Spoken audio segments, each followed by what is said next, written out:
Assalamualaikum warahmatullahi wabarakatuh. Waalaikumsalam warahmatullahi wabarakatuh. Ya semuanya. Bagaimana teman sebelumnya setiap kita mulai perkuliahan kita awali dulu dengan bacaan doa. Kita mulai.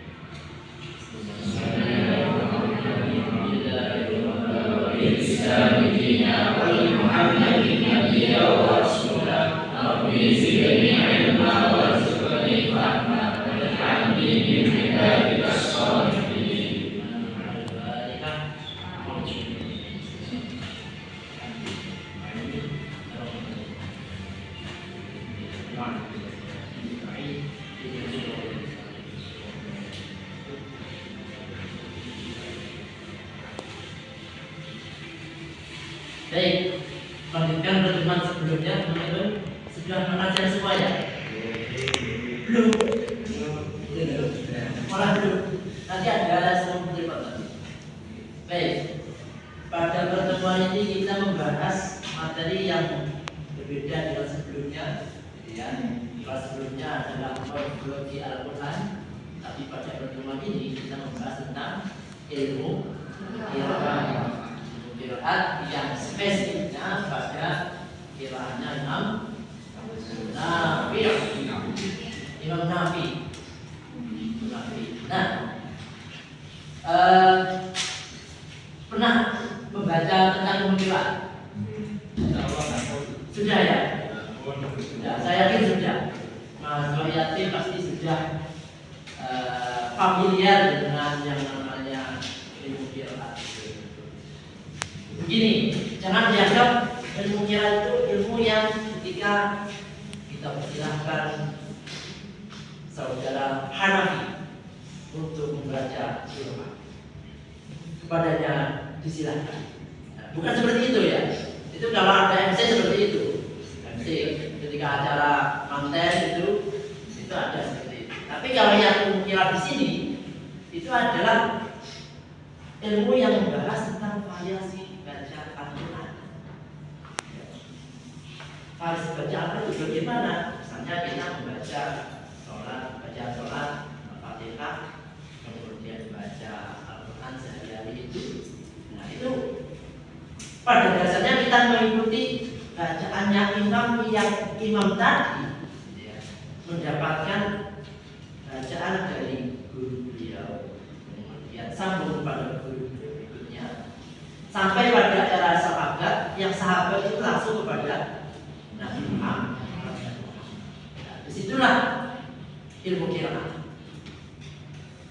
Nah, karena kita tahu dalam masa-masa Islam awal itu, Islam awal itu kan masyarakat Islam yang menerima, masyarakat Arab yang menerima Islam itu mayoritas yang berpendidikan apa tidak?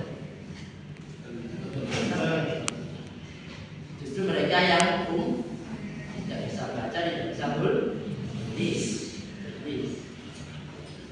Faktor lain juga di situ adalah masyarakat Arab itu masyarakat yang beragam, beragam nih. Ada Maduro, jadi mana?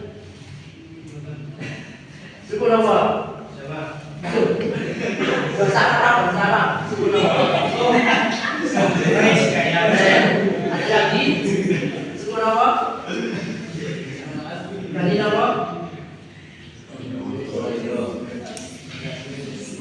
Dari Fadrat.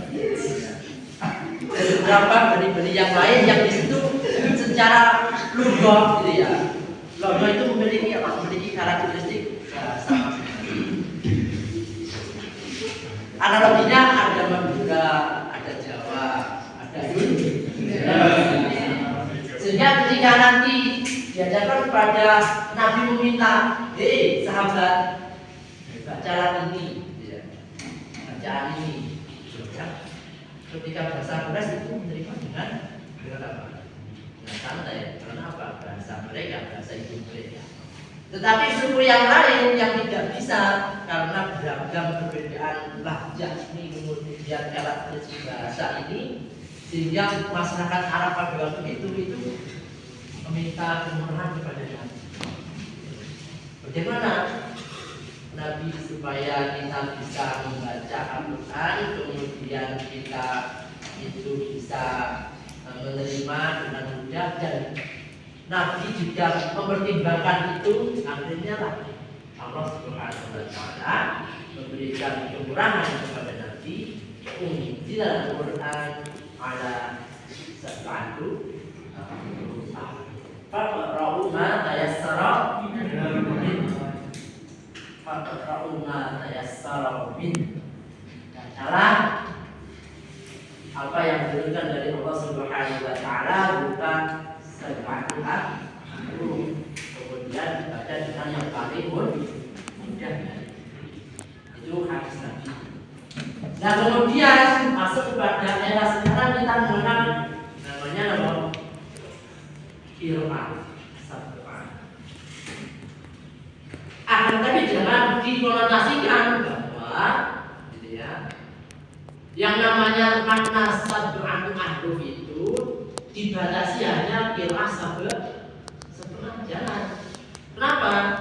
Karena ternyata juga ada yang 10 Asyur itu yang juga diterima dalam bacaan Al-Quran. Dan bagaimana makna dari sab'atu ahruf itu bisa jadi tersebar di dalam ragam varian bacaan Al-Quran yang itu terhimpun di dalam semua qiraah Al-Quran yang ada. Nah, yang kemudian menuju salah satu yang mau kita bahas pada hari ini tentang qiraahnya Imam Nawawi.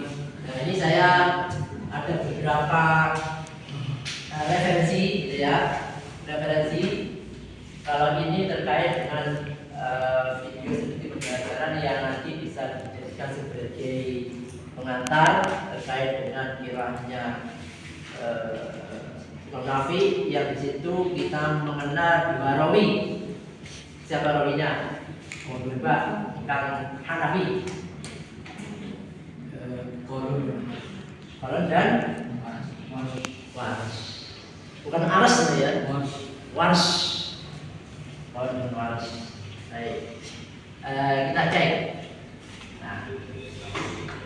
Assalamualaikum warahmatullahi wabarakatuh. Artinya sambung pada sahabat. Nah, ini biografinya Nabi sekilas beliau hidup pada abad 2. Untuk murid-murid beliau akhir itu yang masyhur berarti yang masa-masa Islam awal. Islam awal. Dua rawi Kemudian menjadi perwakilan riwayat beliau.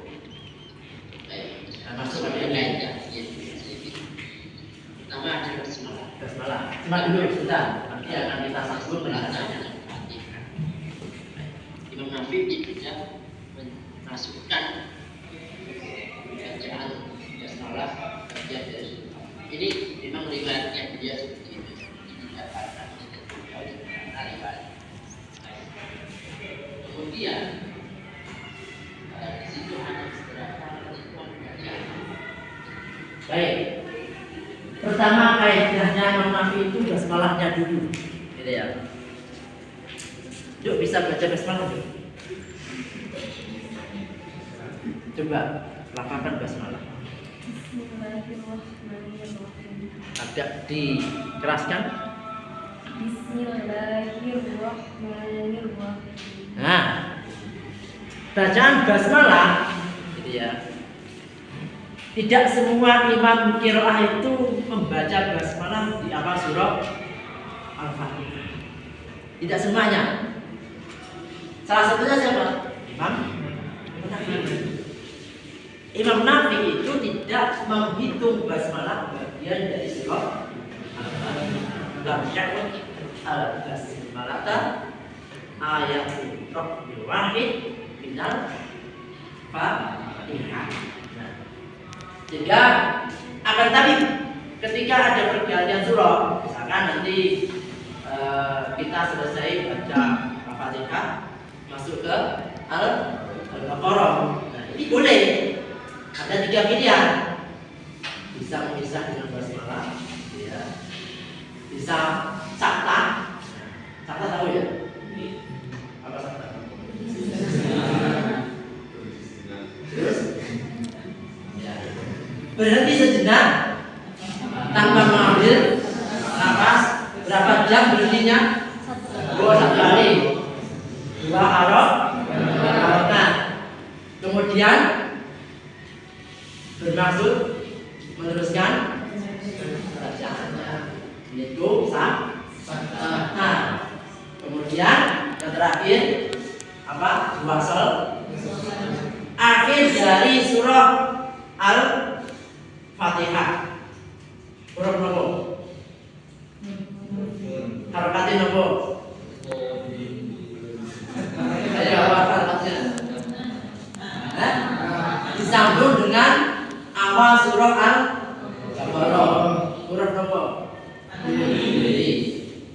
Itu ketika diwasalkan langsung ada 3. Dikecualikan sebagaimana ijma surah ahli qiraah semuanya tidak membaca basmalah baina suratain. Apa? Baina surah Al-Anfal wal Taubah. Al-Baqarah itu At-Taubah. Biasanya ada doa khusus gitu ya. Tapi sebenarnya doa itu tidak dikenal dalam huruf yang awal, masih awal. Tetapi ada teknisnya gitu ya. Itu sama, tidak ada basmalahnya cukup qaf, wasl atau sak. Nah, itu yang dipakai di dalam tradisi gitu. Nah, ini basmalahnya. Baik, kita lanjutkan.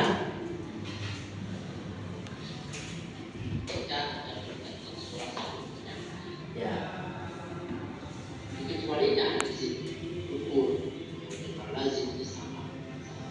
Ini yang sedikit tadi kita lakukan. Baik. Dan yang kedua adalah tentang mat. Jadi sudah paham maksudnya ya. Mat. Yuk, coba dok. Mat itu apa? Pemanjat bacaan ya. Ada berapa jenis mat? Ya. Napa mawon? Baik, di situ ada yang sudah kita kenal, namanya mat mutasil.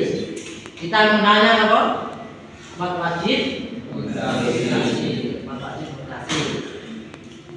Kolun, nah kolun itu membacanya dengan mat. Istilahnya apa? Istilahnya tawasud. Kemudian waras membacanya berapa panjangnya? 3. Istilahnya apa? Di sini ada 3 istilah dalam mat itu. 1. Apa ini? Kemudian betul. Qasar bukan berarti pendek 1 harokat, tetapi yang dimaksudkan qasar di sini adalah 2 harokat kaitannya. Nah, itu terkait dengan matnya. Ada beberapa yang berbeda antara 2 rawi beliau. Baik. Kolon dan waras. Kalau di A, B, C ini ada perbedaan mutasil, apalagi mutasil dan mat. Tapi kemudian yang terkait dengan bacaan matlin al-mahdus, ya, kemudian mat arid disebut, kemudian mat lazim, ini bacaan panjangnya adalah sama. Dan semuanya kalau kita nanti mengumpulkan semua mat ini dari semua ragam kaidah qiraahnya imam, itu akan menemukan hal yang sama, pola yang sama. Perbedaannya paling banyak adalah dari mat mutasil, kemudian mat pecah sedikit, tapi yang lazim mat berikutnya itu petunjuknya sama. Itu. Baik. Sebelum saya lanjutkan, ada yang bertanya, silakan. Yuk. terkait dengan perbedaan. Pak, ini kenapa berbeda? Silakan. Ya, ya sambil duduk saya akan bertanya. Oke, ya Mas Ahmad silakan. Jadi dalam qiraat Imam Nafi kan ada dua imam. Ya, nah, dua rawi. Ya, beda imam dengan rawi. Ya, Dua rawi yaitu rawi Khalid dan Warfi. Ya. Mengapa kok ada perbedaan di antara kedua perawi tersebut? Ya. Padahal pada imam yang sama. Ada yang tahu kenapa Pak ini kok berbeda? Padahal ini imamnya sama. Kemudian kok bacaannya tidak sama antara santrinya. Katakanlah ini santrinya saya ini ada banyak gitu ya. Yang saya ajarkan ini apa enggak sama? Kok tiba-tiba hasilnya tidak sama gitu ya. Satunya bacanya panjangnya 4, satunya kok 6. Ini apa ketika itu tidak masuk? Iya. Ada yang tahu nggak? Ayo. Siapa yang tahu?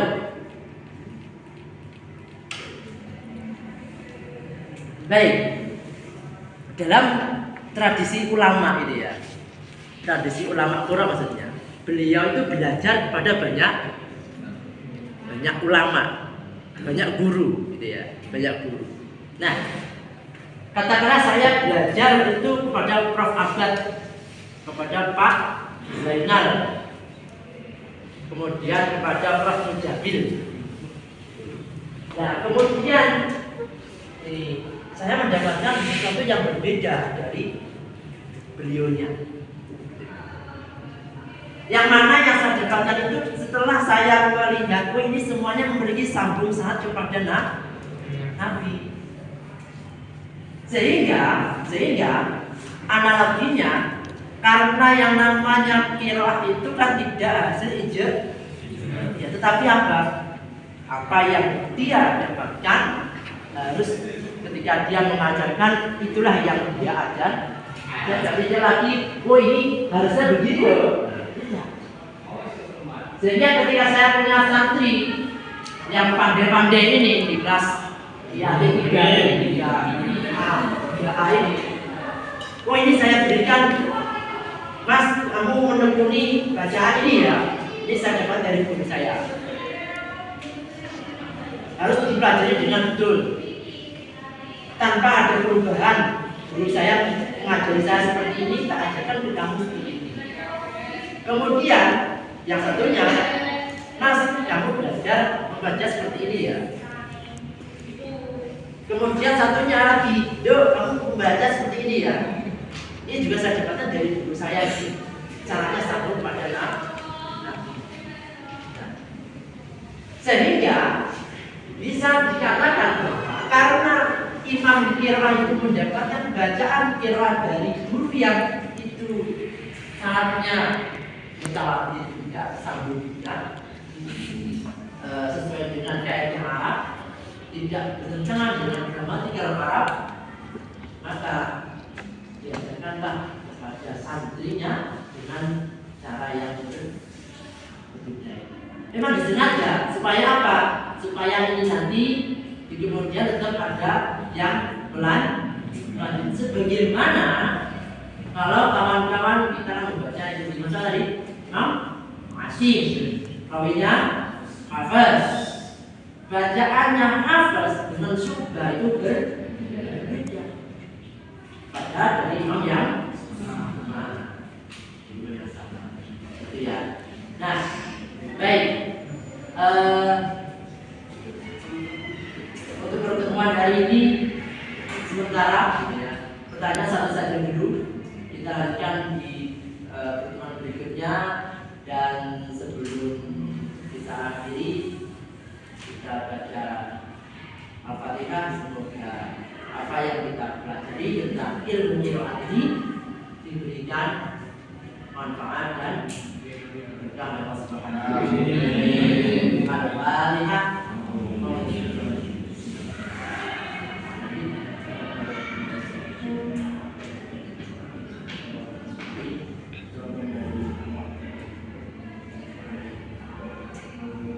Amin. Nah, kurang lebihnya mohon maaf. Kita next time bisa bertemu kembali. Semoga selalu diberikan kesehatan. Dan kita bisa melakukan proses belajar dengan sebaik. Amin. Kurang lebihnya mohon maaf. Wassalamualaikum warahmatullahi wabarakatuh.